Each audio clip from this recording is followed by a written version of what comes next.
السلام عليكم ورحمة الله وبركاته.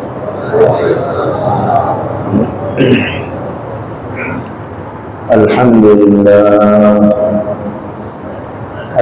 لله نحمده ونستعينه ونستغفره ونؤمن به ونتوكل عليه ونعوذ بالله من شرور أنفسنا ومن سيئات أعمالنا. من يهده الله فلا مضل له ومن يضلله فلا هادي له، ونشهد أن لا إله إلا الله وحده لا شريك له، ونشهد أن سيدنا ونبينا ومولانا محمدا عبده ورسوله صلى الله تعالى عليه وعلى آله وأصحابه وبارك وسلم تسليما كثيرا كثيرا. أما بعد فأعوذ بالله من الشيطان الرجيم. بسم الله الرحمن الرحيم. قل اللهم مالك الملك تؤتي الملك من تشاء وتنزع الملك ممن تشاء وتعز من تشاء وتذل من تشاء بيدك الخير إنك على كل شيء قدير. آمنت بالله صدق الله مولانا العظيم وصدق رسوله النبي الأمي الكريم، ونحن على ذلك من الشاهدين والشاكرين، والحمد لله رب العالمين.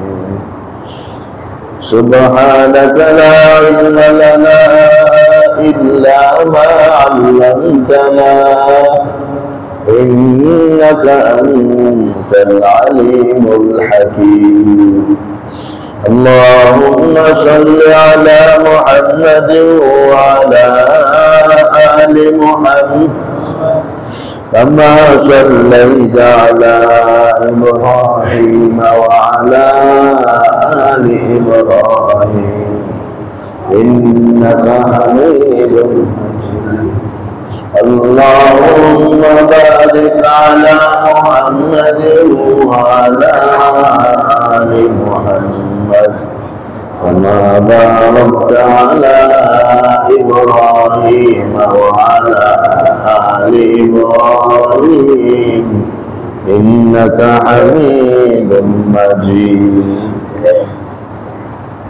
মুহতারাম ইমানদার দিনী ভাইরা, আল্লাহ পাকের দরবারে অসংখ্য অগণিত শুকর যিনি আমাদেরকে জুমার নামাজ আদায় করার জন্য শান্ত এক পরিবেশে আল্লাহর ঘরে আসার বসার তৌফিক দান করেছেন। শুকর আদায় করেন আলহামদুলিল্লাহ।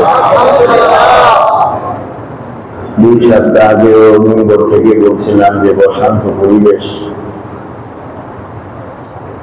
কি বলবো না বলবো বলার কোনো ভাষা নাই। দায়িত্ব কর্তব্য আমাদের অনেক বেশি, কিন্তু বুঝে উঠে যাচ্ছে না কি বলা হবে।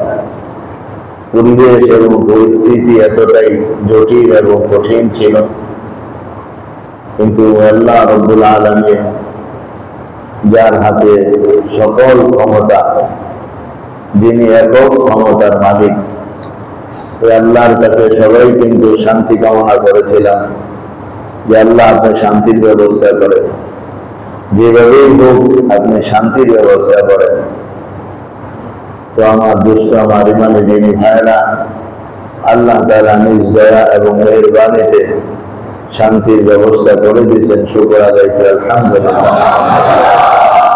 এই জন্য সব কিছুর শুরুতেই হলো আল্লাহ পাকের শুকর। ফামান শাকারা ফাইন্নামা ইয়াশকুরু লিনাফসি। আল্লাহ বলেন, যে ব্যক্তি শুকর আদায় করে সে নিজের জন্যই করে, নিজের লাভের জন্যই করে। এই জন্য শান্তিময় পরিবেশের জন্য আল্লাহ পাকের কাছে শুকর আদায় করা, এর দ্বারা শান্তিকে আল্লাহ তাআলা আরো দীর্ঘায়িত করবেন, শান্তি দিতে থাকবেন। যদি আমরা শুকর আদায় না করি তাহলে অশান্তি আবারও আমাদের মাঝে বিরাজ করবে। এই জন্য আমার দুষ্ট, আমার ইমানদার দিনী ভাইরা, কুরআনুল কারীমে সূরা ইব্রাহিমের 7 নম্বর আয়াত আল্লাহ তাআলা বলেন, লাইন শাকারতুম লাযীদান্নাকুম। যদি শুকর আদায় করো আমি তোমাদের নিয়ামতকে বাড়ায় দেব। ওয়ালাইন কাফারতুম ইন্না আযাবি লাশাদীদ। আর যদি কুফরি করো, শুকর আদায় না করো, তো বুঝো আমার আযাব বড় কঠিন। এই এক আয়াতই তো যথেষ্ট সবার জন্য চিন্তা ভাবনা করা, যে শুকর আদায় করলে আল্লাহ বাড়াইবেন, শুকর আদায় না করলে আল্লাহর আযাব বড় কঠিন। এই জন্য আমার দোস্ত, আমার ভাইরা, বর্তমান সময়ে একটি শক্তির পতন হয়ে গেছে, আরেকটি শক্তির উত্থান হবে। এটাই তো নিয়ম। কেউ পড়বে, কেউ আসবে, কেউ আসে, কেউ যায়। কারো সকাল হয়, কারো বিকাল হয়, কারো জীবনের সূচনা হয়, কারো জীবনের পতন হয়। এটা দুনিয়ার সিস্টেম, দুনিয়ার নিয়ম। এখানে কেউ চিরস্থায়ী না, কেউ চিরকাল থাকবে না। কোনো হালত চিরস্থায়ী থাকে না। কারো জীবনে দুঃখ অনেক বেশি, সুখ কম। কারো জীবনে সুখ অনেক বেশি, দুঃখ নাই। তবে যত ধরনের অবস্থাই তৈরি হোক না কেন, কোনোটাই স্থায়ী না। সবগুলো অবস্থাই অস্থায়ী। সবার অবস্থা অস্থায়ী, দুনিয়ার সবের অবস্থা অস্থায়ী। একমাত্র স্থায়ী একজন, যিনি কে? কুল্লু মান আলাইহা ফান।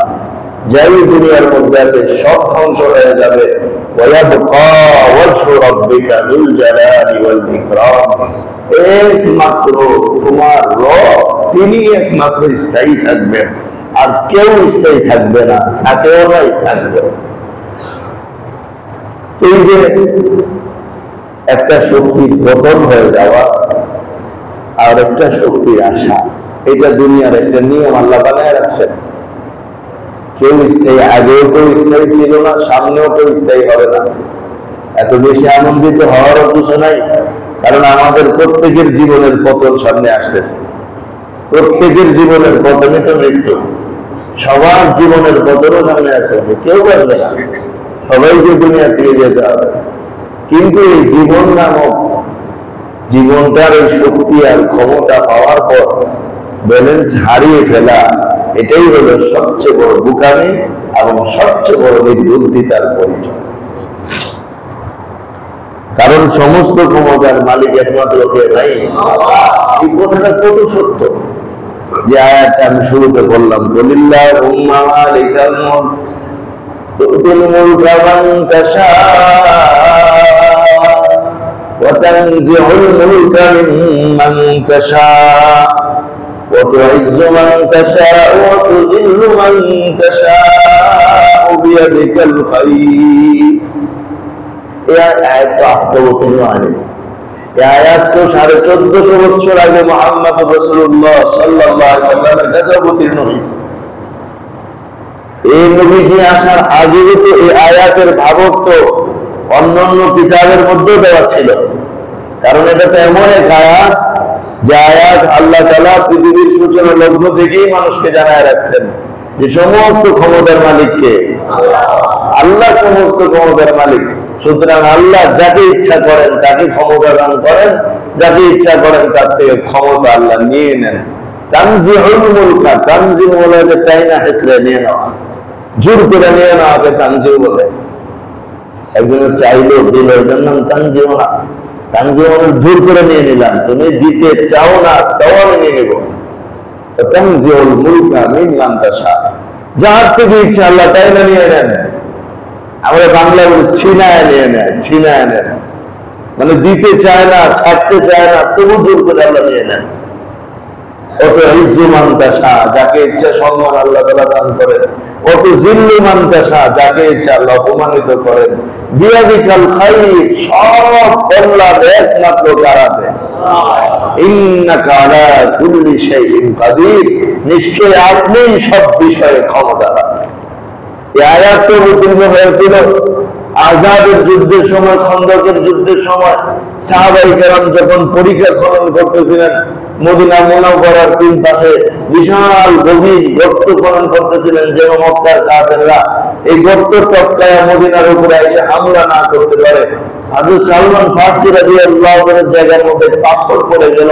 হযরত সালমান ফারসি রাদিয়াল্লাহু তাআলা যখন খুব দিলেন, কিন্তু পাথরের কারণে উনি কাটতে পারলেন না। সাহাবারা কেউ কেউ বললেন যে কাজ করেন না, সাইড দিয়ে কেটে ফেলান। উনি বলছেন না, আমি সাইড দিয়ে কাটবো কেন, নবীজি যে দাগ দিয়েছেন সেই দাগের ভিতরে কাটবো। কেউ কেউ বলছেন তাহলে নবীজিকে জানান, নবীজিকে জানানো হইল। আল্লাহ নবী আসবেন, আল্লাহ নবী এসে নিজে কুদাল হাতে নিয়ে তারপরে কূপ দেওয়া মাত্র পাথরটা ফেটে গেল এবং একটা আলু বিচ্ছুরিত হইল। এইভাবে তিনটা কূপ দিলেন, তিনবার আলু বের হলো। তখন আল্লাহ নবী সাল্লাল্লাহু আলাইহি ওয়াসাল্লাম বললেন যে জিবরাইল আমার কানে কানে বলছে, ইয়া রাসূলুল্লাহ সাল্লাল্লাহু আলাইহি ওয়াসাল্লাম, যে আলুটা বেরিয়েছে, আলুর ভিতরে যে আপনি রাজপ্রাসাদ গুলো দেখতে পেয়েছিলেন, সেগুলো রোমের রাজপ্রাসাদ ছিল, পারস্যের রাজপ্রাসাদ ছিল, ইয়ামানের রাজপ্রাসাদ ছিল। সবগুলো আপনার উম্মতের পদতলে আসবে। এই সুসংবাদ আল্লাহ তাআলা ওইভাবে কুদরতের মাধ্যমে দিয়েছিলেন। তখন মদিনার মুনাফিকরা বলেছিল, মুহাম্মদ খাবার জন্য ভাত পায় না, পড়ার জন্য কাপড় পায় না, আবার রোম পারস্য বিজয়ের স্বপ্ন দেখে। তখন আল্লাহ তাআলা আয়াত নাযিল করেছিলেন যে বলে দেন ক্ষমতার মালিক কেউ না, ক্ষমতার মালিক কে? যাকে মনে চায় ক্ষমতা দিবেন, যাকে মনে যায় ছিনে আনিবেন। দুষ্ট আয়াতটা তো আজকের না, একটা তো হাজার বছর আগে, কিন্তু বিশ্বাস তো আমাদের আয়াতের উপরে নাই। যদি আমাদের বিশ্বাস আয়াতের উপরে থাকতো, তাইলে ক্ষমতার অপব্যবহার করা হতো না। এই অপব্যবহারই ক্ষমতার থেকে মানুষকে অপদস্থ করে ছাড়ে। এই জন্য কত এই আয়াতটা কতটা চমৎকার এবং কতটা সত্য। এই বৈষম্য ছাত্ররা যখন আন্দোলনে বের হইল, তখন তাদের স্লোগান ছিল চাইলাম অধিকার হয়ে গেলাম। এখন স্লোগানটা কি দিতে পারে আমি না, চাইলেন অধিকার হয়ে গেলেন সরকার। এটা হয়ে গেল না, এখন চাইলেন অধিকার হয়ে গেলেন সরকার। গতকাল যার কোনো নিরাপত্তা ছিল না, গতকাল যাদের কোনো অস্তিত্ব ছিল না, গতকাল যারা ছিল দেশের এক নম্বরের সন্ত্রাস, গতকাল যারা ছিল রাজাকার, আজকে দিয়ে আল্লাহ তাআলা তাদেরকে বানায় দিলেন সরকার। এখন গোটা দেশের মধ্যে তাদের সম্মান কোথায় চলে গেল, আর আগের সম্মান এরা কোথায় চলে গেল? আমার দোস্ত, এটা তো এই আয়াতের ব্যাখ্যা। এই আয়াত তো এমন এক আয়াত না যে সেই আযাব যুদ্ধের সাথেই শেষ হয়ে গেছে।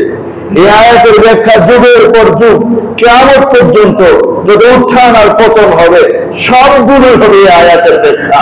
এটা আল্লাহ বুঝাইতে চান যুগের পর যুগ। এই মানুষ, এই কথার বিশ্বাস তোমার ভিতরে রাখো, ক্ষমতার মালিক জনগণ না, ক্ষমতার মালিক টাকা পয়সা না, ক্ষমতার মালিক অস্ত্র না, ক্ষমতার মালিক রেড, বিডিআর, আর্মি, পুলিশ না, ক্ষমতার মালিক কোন জেল আর ডিবিও না, ক্ষমতার মালিক একমাত্র কে? এইটা আমাদের ঈমান। এটাকে ঈমানদারি বলে। এই বিশ্বাস থাকলে মুসলমান, এই বিশ্বাস না থাকলে বহু দূরের মুসলমান, বহু দূর ঈমানের ক্ষেত্রে। আমার দুষ্ট আমার ভাইরা, বুঝার বিষয় আছে। আল্লাহ তাআলা চাইলে এরকম রাস্তা থেকে ধরেও বানায় দিতে পারেন। এটা আল্লাহর কাছে কোনো দামি জিনিস না। এই হুকুমত আল্লাহর কাছে একেবারে তুচ্ছ জিনিস। সমস্ত নবীকে আল্লাহ হুকুমত দেন নাই, অল্প কয়েকজন নবীকে আল্লাহ তাআলা হুকুমত দিয়েছেন। এর মধ্যে সুলাইমান আলাইহিস সালামকে দিয়েছেন সর্বশ্রেষ্ঠ এবং সবচেয়ে বড় হুকুমত। কোন কায়নাতের উপর তিনি রাজত্ব পরিচালনা করছেন, একদম সব কিছুর উপরে। তা আমার দুষ্ট আমার ইমানদার দিনী ভাইরা, এটা আমাদের বিশ্বাসে আনতে হবে যে আল্লাহ চাইলে ধনীদের গরিব বানায় দেন। সব ধনীর দল গরিব হয়ে যেতেছে, আবার সব গরিবের দল ধনী হয়ে যেতেছে। এই জন্য তো মানুষ বলে নদীর এপার ভাঙ্গে ওপার ভাঙ্গে, এই তো নদীর খেলা, সকাল বেলার ধনী রে তুই, ফকির সন্ধ্যাবেলা। কে জানতো, কে জানতো কে কখন কি হয়ে যায় না হয়ে যায়।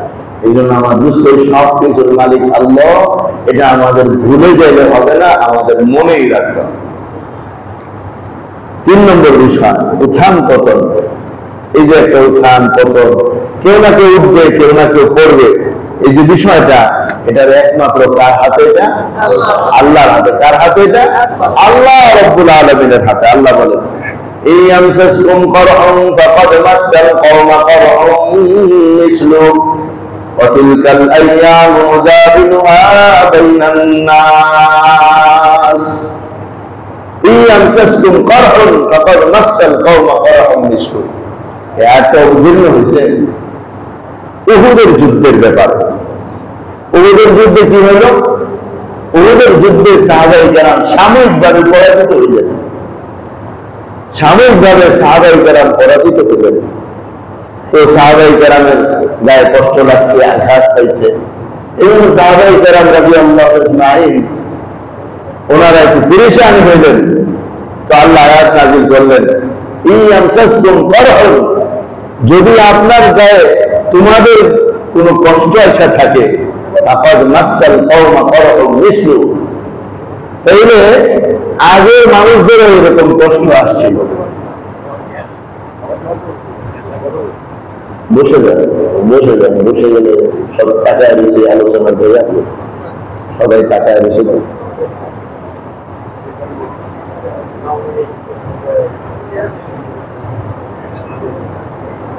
লা ইলাহা ইল্লাল্লাহ। আচ্ছা আমরা খেয়াল করে দিই, খেয়াল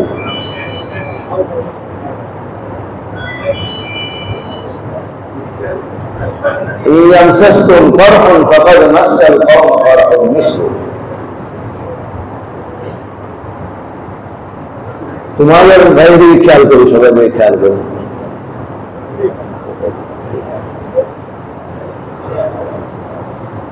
তোমাদের মধ্যে যদি তোমরা যদি ব্যথা পাও, কষ্ট পেয়ে থাকো, তাহলে মনে রেখো ফাকাদ মাসাল কওমা করহুন মিসলু, আগে কাফেররাও কিন্তু একটা ব্যথা পাইছে।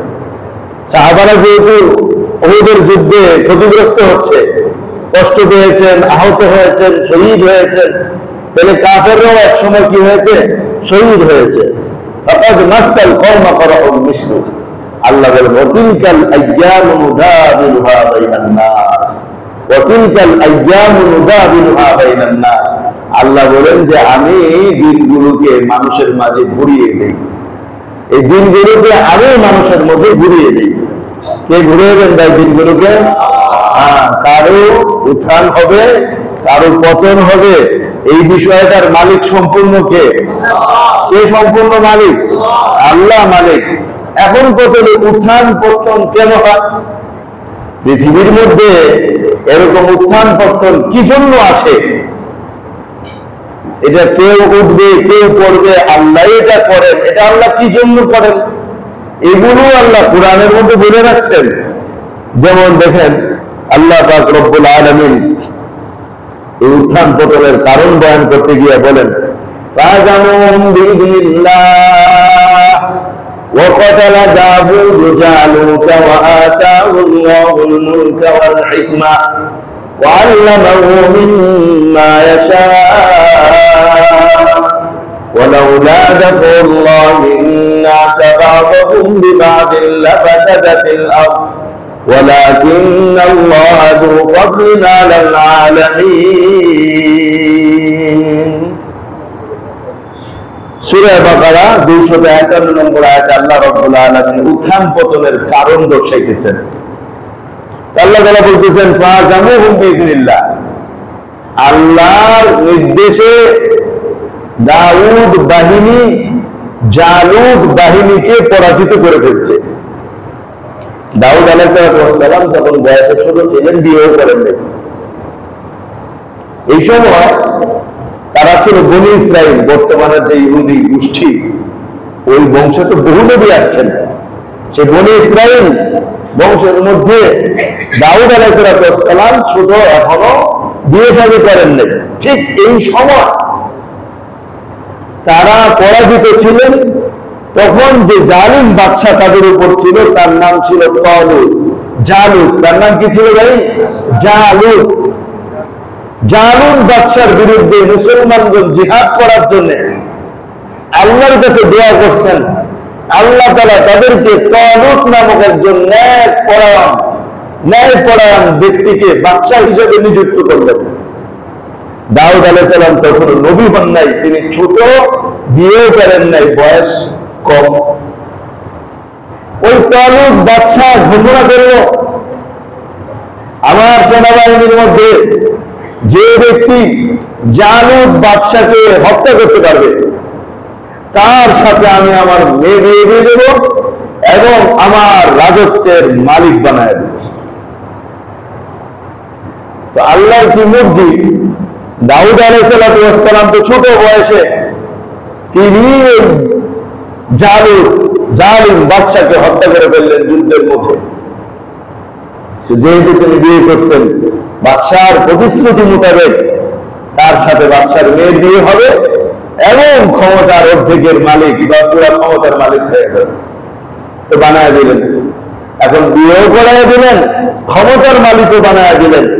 এবার আল্লাহ তাআলা দাউদ আলাইহিস সালামের কাছে ওহী পাঠায় বলতেছেন, وآتاه الله الملك والحكمة وعلمه مما يشاء। আল্লাহ দাউদকে মুলক, ক্ষমতা দান করলেন, হিকমা, প্রজ্ঞা দান করলেন, আর এগুলো আল্লাহ দান করেন যাকে আল্লাহ ইচ্ছা করেন। এটা সম্পূর্ণ আল্লাহর ইচ্ছার সাথে সম্পর্ক। এটা আল্লাহ কি জন্য করেন? ওয়ালাউলা দাফউল্লাহিন নাস বা'দহুম বিবা'স। আল্লাহ যদি মানব জাতির এক দলকে আরেক দলের দ্বারা প্রতিহত না করতেন, লাফাসাদাতিল আরদ, তাহলে পৃথিবী বিপর্যয়ে ভরে যেত। এক দলকে যদি আরেক দলের দ্বারা প্রতিহত না করতেন তাহলে পৃথিবীতে বিপর্যয় ছড়িয়ে পড়তো, অনেক বেশি বিপর্যয় হতে থাকতো। এই জন্য যাতে একদল ক্ষমতাসীন হওয়ার পর বিপর্যয় বেশি করে দুনিয়াটা ভরে ফেলতে না পারে, এই জন্য আল্লাহ আরেক দলের মাধ্যমে এই দলকে প্রতিহত করেন। এইগুলো উত্থান পতনের কারণ এবং হিকমত, যেটা আল্লাহ কোরআনুল কারীমের একাধিক জায়গায় বয়ান করছেন। আমি যে আয়াতের তরজমা করলাম সেটা হলো 291 আয়াত সূরা বাকারা। উত্থান পতনের কারণ কি? যাতে একদল ক্ষমতার ভিতরে বসা খালি বিপর্যয় ছড়াইতে না পারে, এই জন্য আরেক দলের মাধ্যমে একদলকে আল্লাহ সাইজ করে দেন। আপনারা চাইলে এই তরজমাগুলো বাড়িতে গিয়ে দেখতে পারেন। এরপর আরেক আয়াতের মধ্যে আল্লাহ রাব্বুল আলামিন আমাদের নবীর ব্যাপারে বলেন, আল্লাযীনা উখরিজু মিন দিয়ারিহিম বিগাইরি হাক্কিন ইল্লা আন ইয়াকুলু রাব্বুনাল্লাহ। যাদেরকে অন্যায়ভাবে নিজেদের ঘর বাড়ি থেকে বের করে দেওয়া হলো, তাদের অন্যায় তো শুধু এতটুকু যে তারা বলছে আমাদের রব আল্লাহ। অর্থাৎ মক্কা শরীফ থেকে সাহাবায়ে কেরামকে যে বের করে দেওয়া হলো, ওনারা যে হিজরত করতে বাধ্য হইলেন তার কারণ দর্শাইলেন যে তারা হিজরত করলেন কেন। একটা অপরাধ তাদের এটাই যে তারা বলছেন আমাদের রব আল্লাহ। মক্কার আবু জাহেল, উতবা, সাইবা, মক্কার নেতৃস্থানীয় ব্যক্তিবর্গ এটাকে মেনে নিতে পারে নাই। এই কারণে তাদের বিরুদ্ধে তারা সর্বদাই লেগে থাকতো, জুলুম আর নির্যাতন তাদের বিরুদ্ধে লেগে থাকতো। এই কারণে শেষমেশ তারা বাধ্য হয়ে মক্কা শরীফ ছেড়ে দিলেন। তো আল্লাহ বলেন এরা বের হলো কেন? এদের অপরাধ কি? একটাই, সেটা হলো তারা আল্লাহকে রব হিসেবে মানছে, এই জন্য তাদেরকে বের করে দেওয়া হয়েছে। এরপরে আল্লাহ রাব্বুল আলামিন ইরশাদ করেন, ওয়ালাউলা দাফউল্লাহিন নাস বা'দাহুম বিবা'দ লাহুদ্দিমাত সাওয়ামি'ু ওয়া বি'উ ওয়া সালাওয়াতু ওয়া মাসাজিদ ইউযকারু ফিহা ইসমুল্লাহি কাসীরা। সূরা হজের 40 নম্বর আয়াত। আল্লাহ যদি মানব জাতির এক দলের মাধ্যমে আরেক দলকে প্রতিহত না করেন তাহলে মসজিদগুলো একেবারে ধ্বংস হয়ে যাবে, গির্জাগুলো ধ্বংস হয়ে যাবে, ইবাদতখানা যা থাকবে পৃথিবীতে সব ধ্বংস হয়ে যাবে। অর্থাৎ দুনিয়াতে ধ্বংস হবেই হবে, সেই সাথে আল্লাহর ঘর ইবাদতখানাগুলো পর্যন্ত শেষ হয়ে যাবে। কারণ ক্ষমতার অপব্যবহারের মাধ্যমে তারা যেমন বাজার ঘাটে বিশৃঙ্খলা করবে, তেমনি ভাবে সমাজের মধ্যে বিশৃঙ্খলা করবে। শেষমেশ মসজিদটাও তাদের ক্ষমতার অপব্যবহার থেকে মুক্ত থাকবে না। কারণ সেখানে থ্রেট চলতে থাকবে। এই অঞ্চলকে বলে দিয়েন আমাদের ব্যাপারে যেন কিছু না বলে, এটা বলে দিয়েন, ওটা বলে দিয়েন, এখানে এটা বললেন কেন, আপনি এই করলেন কেন, সেই করলেন কেন। এটা কি ক্ষমতার অপব্যবহার না? আল্লাহ যদি প্রতিহত না করতেন তাহলে সমস্ত জালিমরা স্বৈরাচার বনে যেত এবং সারা দুনিয়া তছনছ করে দেওয়ার পর আল্লাহর ঘরগুলোতে তারা তছনছ করে দিত। সূরা হজের 40 নম্বর আয়াতে আল্লাহ পরিষ্কার বললেন, এটাই হলো উত্থান এবং পতনের কারণ। একদলের পতন এই জন্য আমি করি, নতুবা এরা দুনিয়ার মধ্যে ফেরাউন বনা যাবে, বলবে আনা রাব্বুকুমুল আলা, সারা দুনিয়ার মানুষ তাদের আতঙ্কে পেরেশানিতে থাকবে। আল্লাহ বলে এটা আমি করি। কেউ পড়ে যাওয়া, কেউ আসা, এটা একমাত্র কার হাতে ভাই? এগুলো দেখেন, আমি একটা কথাও কিন্তু আয়াতের বাইরে বলতেছি না, সবগুলো চিন্তা ভাবনা করে ওলামাদের বয়ান শুনি না, তারপরে আমি একটা 10টা পয়েন্ট আমি এখানে ঢুকছি। আলহামদুলিল্লাহ, একটা পয়েন্টের কথাও কোরআনের বাইরে না। প্রতিটা পয়েন্ট আমি আয়াত বলতেছি এবং আয়াত লিখে রাখছি, এবং পরিষ্কার স্পষ্ট বিষয়। এমন না যে এটা এই আয়াত থেকে অনেক গভীর চিন্তা করলে বোঝা যায়, এরকম না, একেবারে স্বাভাবিক বিষয়। গভীর চিন্তা ভাবনার কথাটা আমাদের মুক্তি দেওয়া আশা শুরু করবো। বহু উঁচা গভীর এলেমের মানুষ, আমি তো ওনার বহু নিচের ছাত্রের সমান, বহু নিচের ছাত্রের সমান। আমি আমার কথা, ভাষাভাষার কথা যেগুলো একদম পরিষ্কার আমরা সবাই বুঝি, সেগুলো আমি আপনাদের ক্ষেত্রে শুরু করেছি। তা আমার দুষ্ট আমার ইমানদার যিনি ভাইরা, এটা আমাদের চিন্তার বিষয়। উত্থান পতনের কারণটা কি? কারণ যদি একজন ক্ষমতায় বসেই থাকে তাহলে ক্ষুধা বলে যাবে, সে সারা দুনিয়া তছনছ করে শেষমেশ আল্লাহর ঘরে তছনছ করে ফেলবে। এই কারণে আল্লাহ বলেন, আমি একদলকে দিয়া আরেক দলকে প্রতিহত করি। এটা আজকের আল্লাহ পাকের এই নীতি আজকের না, সে হযরত আদম থেকে নিয়ে আমাদের পর্যন্ত, আমাদের থেকে নিয়ে কিয়ামত পর্যন্ত এটা আল্লাহ পাকের নীতি থাকবে। 5 নম্বর আলোচ্য বিষয়, ক্ষমতার অপব্যবহারের পরিণতি অত্যন্ত ভয়াবহ এবং মারাত্মক হয়ে থাকে। এটা আমরা সবাই জানি। পাওয়ার পাইলে কেউ যদি পাওয়ার ঠিক মতো না থাকা, এই পাওয়ার তার বিরুদ্ধে ক্ষতির কারণ হয়ে যায়। এটা শুধু প্রধানমন্ত্রীকে দিয়ে চিন্তা করলে হবে না, আমার জীবনেও চিন্তা করতে হবে এটা। আমিও কিন্তু ক্ষমতাসীন, আমি আমার বিবি সন্তানদের উপর ক্ষমতাসীন, আমি আমার ব্যবসা প্রতিষ্ঠানের উপর ক্ষমতাসীন, আমি আমার মিল ফ্যাক্টরির উপর ক্ষমতাসীন, আমি আমার অধীনস্থ কমিটি পরিচালক মানে পরিচালিত বৃন্দদের উপর ক্ষমতাসীন। প্রত্যেকটা মানুষ ক্ষমতাসীন। সর্বশ্রেষ্ঠ প্রত্যেকটা মানুষ তার চোখ, তার হাত, পা, তার হৃদয়, তার ব্রেন, এগুলোর উপর তো সে ক্ষমতাসীন। ক্ষমতাসীন সবাই আমরা। এই কথাগুলো শুধু একজনকে কেন্দ্র করে না, এই কথাগুলো আমাদের সবার জীবনের জন্য কোনো শিক্ষা হয়ে দাঁড়াতে পারে। ক্ষমতার অপব্যবহার এটা জীবনের জন্য চরম হুমকির কারণ হয়ে দাঁড়ায়। ক্ষমতার একটা হলো ক্ষমতার সদ্ব্যবহার, আর একটা হলো ক্ষমতার অপব্যবহার। ক্ষমতার সদ্ব্যবহারকে আমরা বলি ইনসাফ, ক্ষমতার অপব্যবহারকে আমরা বলি জুলুম। ক্ষমতার সদ্ব্যবহার এটা ইনসাফ, আর ক্ষমতার অপব্যবহার এটার নামে জুলুম।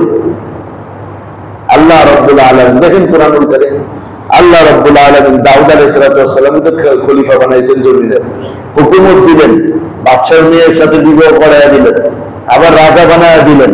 এরপর আল্লাহ ওহী নাযিল করে নবুয়ত পাওয়ার পর, ইয়া দাউদ ইন্না জাআলনাকা খলিফাতান ফিল আরদ, এ দাউদ আমি তোমাকে জমিনের খলিফা বানাইলাম, আমি তোমাকে প্রধান বানাইলাম, আমি তোমাকে রাজা বাদশা বানায় দিলাম। কে বানান ভাই? হ্যাঁ, আল্লাহ বানান। ইয়া দাউদ ইন্না জাআলনাকা খলিফাতান ফিল আরদ, হে দাউদ পৃথিবীর রাজত্ব আমি তোমাকে দিলাম।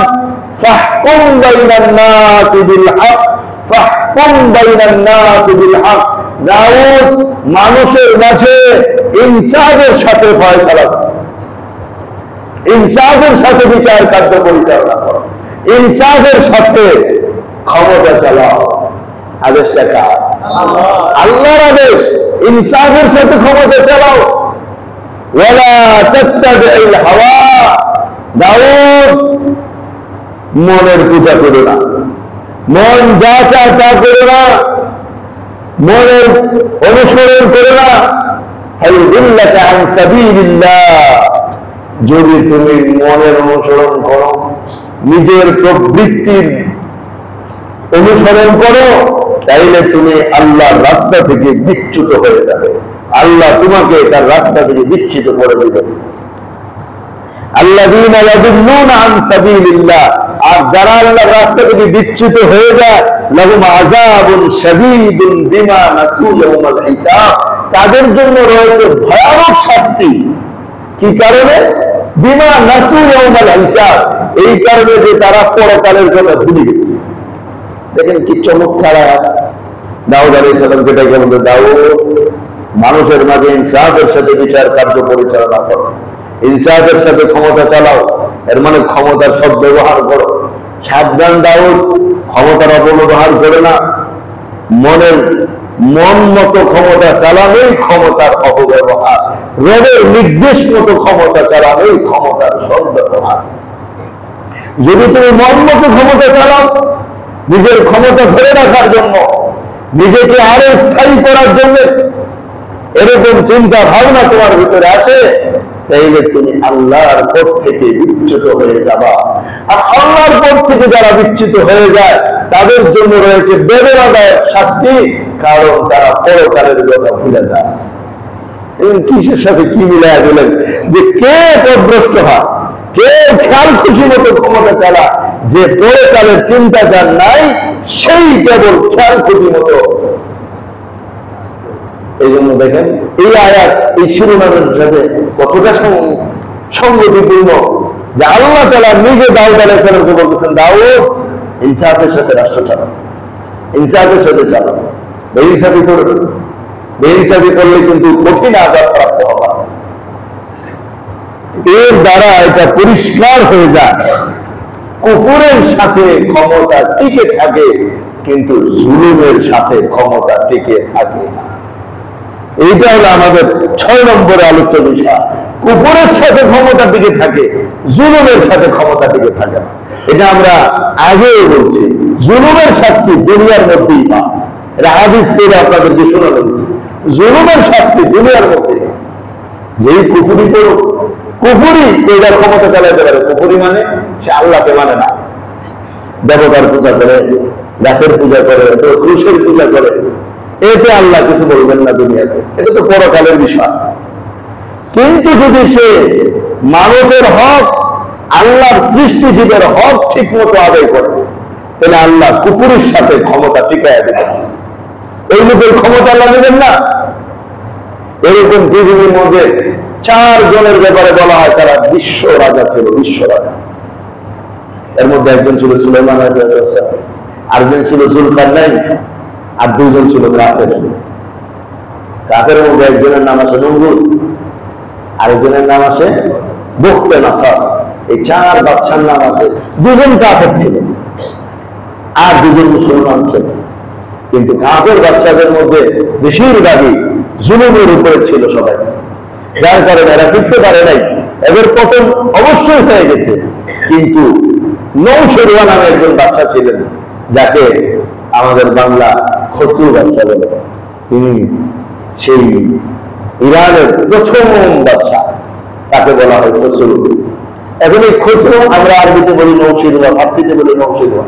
শেখ সাদি রহমাতুল্লাহ আলাইহি বড় একজন দার্শনিক ব্যক্তি ছিলেন, ওর জ্ঞান গর্বের অধিকারী ছিলেন। তিনি একটা কবিতা রচনা করছেন। ওনার সেই কবিতার বইয়ের নাম হলো, আমরা পড়ছি যেটা গুলিস্তান। এটার মধ্যে এই কবিতা আছে,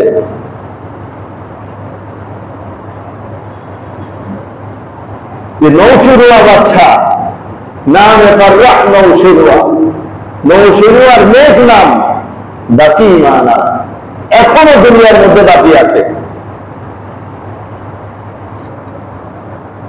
নৌশিরুয়া বাদশার নেক নাম সুনাম দুনিয়াতে এখনো বাকি আছে। শেষে এসে উনি বলেন যে জুলুম থেকে বিরত থাকো, খাইরাকুম আইকুনা গনিমত সুমার ওমর। এ ভাই, নিজের জীবনটাকে গনিমত মনে করা কল্যাণের কাজ করো, কোনো সেবায় কল্যাণের কাজ করো। কে দান বড় আয়াত ফুলান আমানত, এই কথার ঘোষণা আসার আগে অমুকে আর নাই, এই ঘোষণা আসার আগে তুমি ভালো কাজ করো।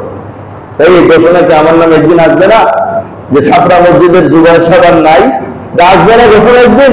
বলে এর আগে আমাদেরকে ভালো কাজ করে যেতে হবে, তাইলে আমার নেক নাম সুনাম কিয়ামত পর্যন্ত বাকি থাকবে। আর যদি আমি জুলুম আর অন্যায় অনাচার আর পাপাচারে লিপ্ত হয়ে থাকি, সেটা আমার নামে দুদিন পরে মানুষও নিবে না, নিলেও একদম ফেরাউনের মতো মনে করে নিবে। যুগের সবচেয়ে বড় ফেরাউন ছিল এই আবু জুবাইর ইউসুফ। এই জন্য আমার ভাই দুষ্ট, খায়রের কাজ, কল্যাণের কাজ, যে যেখানে আছি সেখান থেকে আমাদের কল্যাণের কাজ করা উচিত, নতুবা কিন্তু আমাদের পরিণতি অত্যন্ত ভয়াবহ। এই জন্য কুকুরের সাথে ক্ষমতা টিকে থাকবে, জুলুমের সাথে ক্ষমতা টিকবে না। যেই জুলুম করুক তার পরিণতি অত্যন্ত ভয়াবহ হবে, যেটা আল্লাহ আমাদের সবার সামনে পরিষ্কার করে দিচ্ছেন। এখনো শিক্ষা নেওয়ার বিষয় আছে, যেটা আমি পরে বলবো। এই জন্য আমার দুষ্ট, কাফের ইনসাফদার যদি হয় তার রাজত্ব টিকে থাকবে, মুসলমান জালেম যদি হয় তাকে আল্লাহ বেইজ্জতি করেই ছাড়বেন। এটা আল্লাহ পাকের ওয়াদা। দুনিয়ার মধ্যে জালিমের শাস্তি আল্লাহ তাআলা দিয়ে থাকেন, আল্লাহ কোন জালিমকে ছাড়বেন না। হ্যাঁ, ঢিলবেন কিন্তু ছাড়বেন না। এখানে কোরআনুল কারীমের একটা আয়াত আমি আপনাদের পড়ে শোনাই।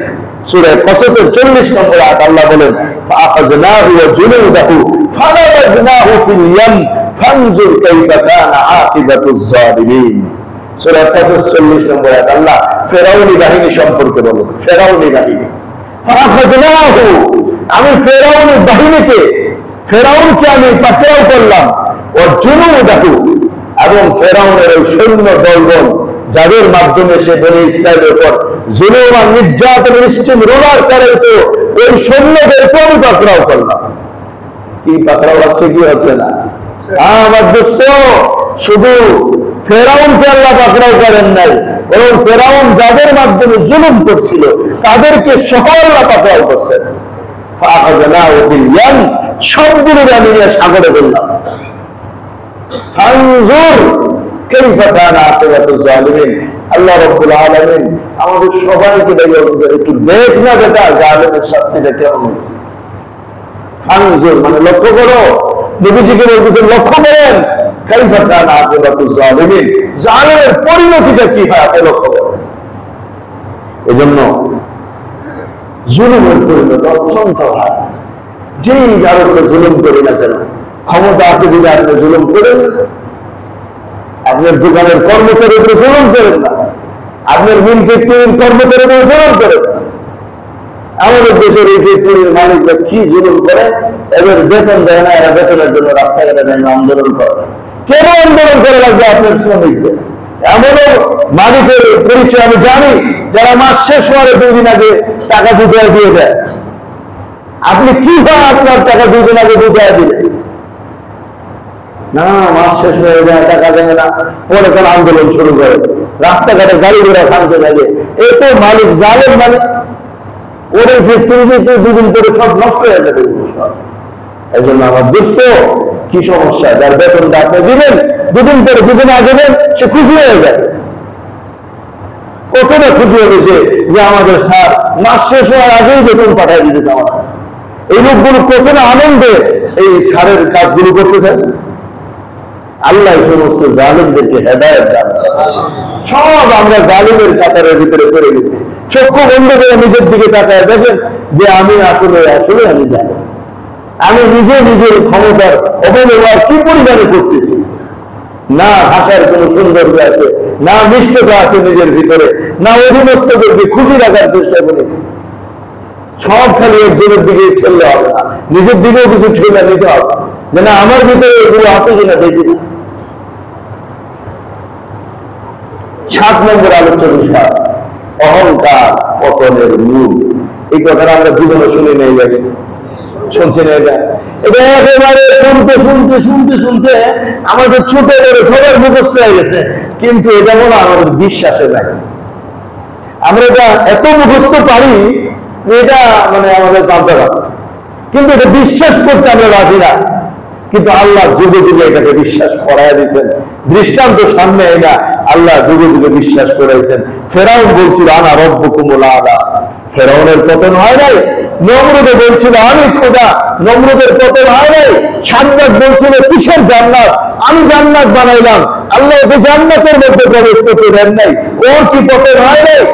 হামান, কারণ, আবু জাহেল, যারা সমস্ত অহংকার করতে করতে ইসলামকে, দ্বীনকে, মুসলমানদেরকে প্রক্ষত করতে চেষ্টা করেছিল, মুসলমানদেরকে সরা দিতে চেষ্টা করেছিল, আল্লাহ সবার পতন আইনা দেখা দিয়েছেন। তোমাদের অহংকার হলো তোমাদের পতনের কারণ। আল্লাহ বলে শোনো, অহংকার আমার চাদর, আমার অহংকার করলে একমাত্র আমি করবো, তোমরা না। অহংকার আমি করবো, তোমরা না। যেই অহংকার করবে তারই পতন হবে। কুরআনুল কারীমে আল্লাহ বলেন আম্মা আদম ফাস্তাকবারু ফিল আরদি বিগাইরিল হক ওয়া ক্বালু মান আশাদ্দু মিন্না কুওয়া। সূরা হামিম সিজদা 15 নম্বর আয়াত। আল্লাহ বলেন আদ জাতি অহংকার করেছিল, আর তারা বলেছিল আমাদের চেয়ে বেশি শক্তিশালী আর কে আছে পৃথিবীতে। দুর্বার গতিতে কওমে আদ এগিয়ে যাচ্ছে, রূপবার সাধ্য কারো নাই। এটাই ছিল তাদের স্লোগান, এটাই ছিল তাদের স্লোগান। কারণ তারা দেহে অবয়ব ছিল অনেক বড়, গায়ের শক্তি ছিল অনেক বেশি। এরকম গাছ ধরে একাই উঠায় ফেলাইতো, একজন একটা ক্রেনের কাজ করতে পারতো। এত শক্তিশালী মানুষগুলো অহংকার করতে করতে বলেছিল মান আসাদ্দু মিন্না কুওয়া, আমাদের চেয়ে আর কে আছে এই জগতে শক্তিশালী। আল্লাহ আয়াত নাযিল করেছেন, আমাদের কাছে জানায়া দিয়েছেন। আল্লাহ বলছেন আওয়ালাম ইয়ারাউ আন্নাল্লাহ আল্লাযী খালাকাহুম হুয়া আসাদ্দু মিনহুম কুওয়া। এই জালিমদের কি জানে না যে আল্লাহ এদেরকে বানাইছেন, সৃষ্টি করেছেন, সে আল্লাহ এর চেয়ে বেশি শক্তিশালী। এই কওমে আদরে ধ্বংস করার জন্য আল্লাহ কোন সেনাবাহিনী পাঠান নাই, শুধুমাত্র বৃষ্টি দিয়ে শেষ করে দিয়েছে। টানা 7 দিন 8 রাত এমন বৃষ্টি দিচ্ছেন, ওই বৃষ্টি, তুফান আর পানিতে এগুলা সব ময়দা সারখাত হয়ে গেছে। তো আল্লাহ ধ্বংস করার জন্য তো তেমন কোনো বাহিনী লাগে না, কিন্তু আমরা মুসলমান হয়ে কেন ভুলে যাই, এগুলো কেন আমাদের মাথার মধ্যে থাকে না। 8 নম্বর আলোচ্য বিষয়, যে স্থান 24 ঘন্টা নিশ্ছিদ্র নিরাপত্তায় থাকতো, আজ তা আবর্জনার আস্থা করে পরিণত হয়েছে। যে স্থান 24 ঘন্টা নিশ্ছিদ্র নিরাপত্তা, একদম সকাল তো বিকাল পুরা, একটা মিনিটের জন্য নিরাপত্তাহীন ছিল না, আজ সেই জায়গাগুলো আবর্জনার আস্থা করে নিক্ষিপ্ত হয়েছে। এগুলা কে করছেন? কুরআনুল কারীমে শুনেন আল্লাহ কি বলেন, ওয়াকানু ইয়ানহিতুনা মিনাল জিবালি বুয়ুতান আমিনিন ফাআখাযাতহুমুস সাইহাতু মুসবিহিন ফামা আগনা আনহুম মা কানু ইয়াকসিবুন। সূরা হিজর আয়াত নম্বর 82 থেকে 84 নম্বর আয়াত। আল্লাহ বলেন এই কওমে সামুদ জাতি, তারা পাহাড়ের মধ্যে খোদাই করে বাসা বানাইতো। কেন বানাইতো? যে এই বাসা এতটাই নিরাপত্তা হবে যে আগের জাতিতে তুফানে ডুবছে, পানিতে ডুবছে, পাহাড়ের উপরে কিছুই হবে না আমাদের, এতটা নিরাপত্তার জন্য পাহাড়ের ভিতরে খোদাই করে বাসা বানাইতো। তো আল্লাহ বলেন যে আমি তাদেরকে ওখানেই পাকড়াও করলাম, তাদের এই সুন্দর সুন্দর দালান কোঠা এগুলো তাদের কোনোটাই তাদের কাজে আসলো না। যেখানেই বাসা বানান আল্লাহর শক্তি সেখানে আছে না নাই? মনে রাখলেই মুসলমান।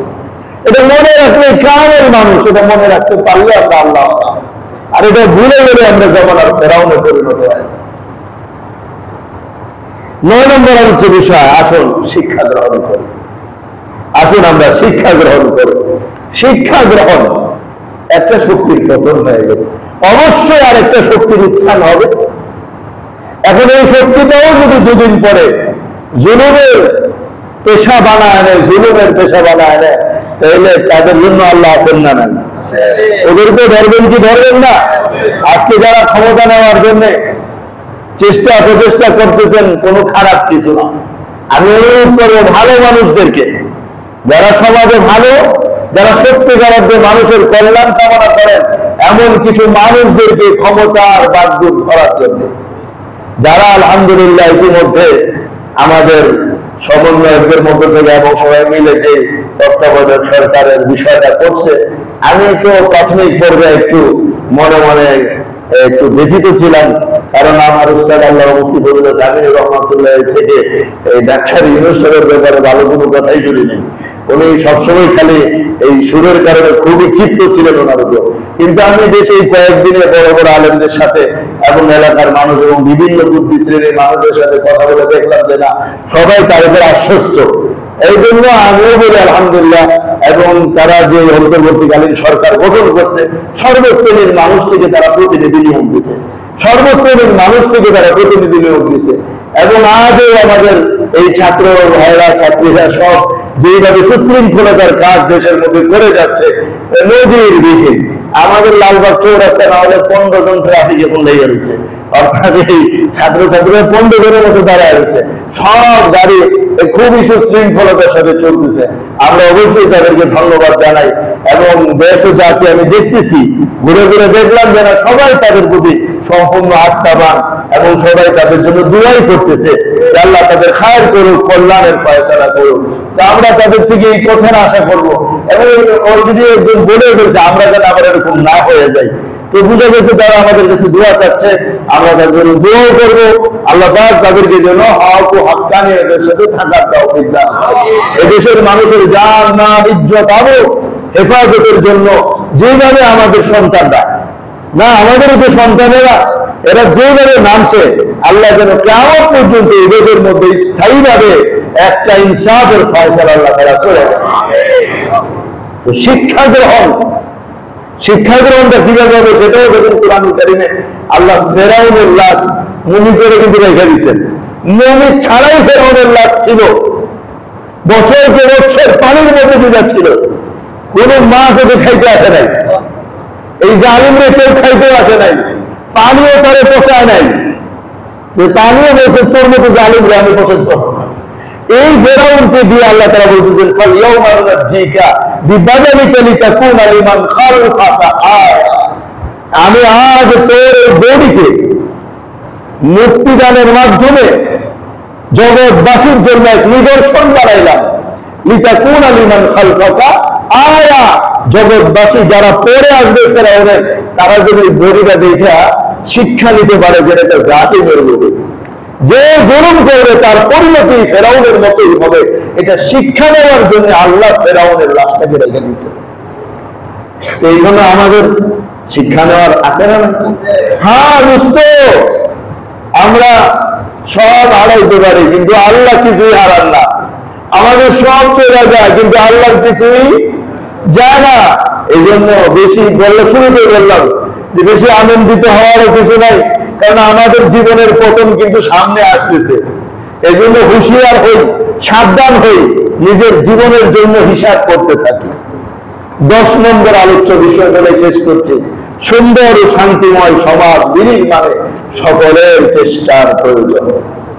এই যে শক্তি পতন হলো, এরপর থেকে আমরা দেখতেছি গত ভবন, এই সংসদ ভবন থেকে আমাদের ছেলেপেলেরা, আমাদের মানুষেরা সব কিছু লুটপাট করে নিয়ে যেতেছে। কেন আপনি লুটপাট করবেন? ভবনের শাড়ি নিয়ে আসছেন কেন? কবুতর নিয়ে আসছেন কেন? মাছ নিয়ে আসছেন কেন? এটা তো সব কোটি মানুষের হক, তাদের দিতে হবে না। দোস্ত, নিজেদের আদর্শ কোথায় চলে গেল? আমরা কে মানুষ হইতে পারলাম না, আমরা কোথায় মানুষ হইলাম? সুযোগ পাইলে আমরা চোর হয়ে যাই, তাহলে মানুষ কিভাবে তুলে?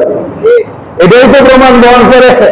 আমি আপনি ক্ষমতায় গেলেও তো দেখা যায় এইসব চুরি করে খেয়া ফেলাম। আমরা কেন লুটের কাজ করলাম? লুটের কাজ করা কি আমাদের কাজ ছিল? তারপর আলহামদুলিল্লাহ কিছু মানুষ ফেরত দিচ্ছেন, এটা খুব ভালো কাজ করছেন। একটা দেশের একটা পয়সা আমাদের দ্বারা নষ্ট না হয়, সেটা আমাদের খুব খেয়াল করতে হবে। ঘর বাড়ি, মন্দির, মসজিদ, মাদ্রাসা, খানকা, এগুলোতে কেন আগুন দেওয়া হচ্ছে? দেশের সম্পদ, ব্যক্তিগত সম্পদ নষ্ট করার অধিকার ইসলাম আমাদের কাউকে দেয়। এজন্য আমার দুষ্ট এই কাজগুলো থেকে সম্পূর্ণরূপে পরিহার করতে হবে যদি আমি নিজেকে মুসলমান বানাইতে চাই। প্রতি রাত্রে ঢাকা সহ সারা দেশে কোথাও না কোথাও ডাকাতি হচ্ছে। কেন এটা হবে? আমাদের আদর্শ নৈতিকতা কোথায় চলে গেল? আমরা কেন ডাকাতির খাতায় নাম লেখাচ্ছি? পুলিশ নাই বিদায় কি আল্লাহ নেই? আর্মি আছে, পুলিশ নাই, রেল নাই, তাই বলে কি আল্লাহ নেই? আল্লাহ দেখতেছেন না এগুলো? এই ডাকাত জালিমের বিচার হবে না একদিন? দুনিয়ার আদালতে বিচার না হোক, আল্লাহর আদালতে বিচার তো হবে।